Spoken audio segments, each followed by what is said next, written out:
Friends, আজকের recipe আলু সোয়াবিনের তরকারি। প্রথমে আমি কড়াইতে জিরা দিয়ে দিব, তারপর আমি টমেটো আর পেঁয়াজ বাটা দিয়ে লবণ, জিরা, ধনিয়া, হলুদ,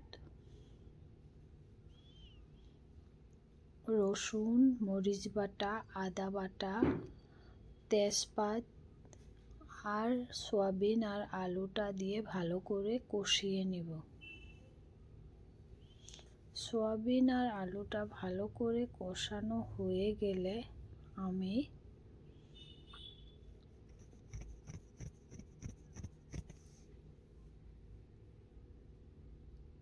পানি দিয়ে আবারও কষিয়ে নিয়ে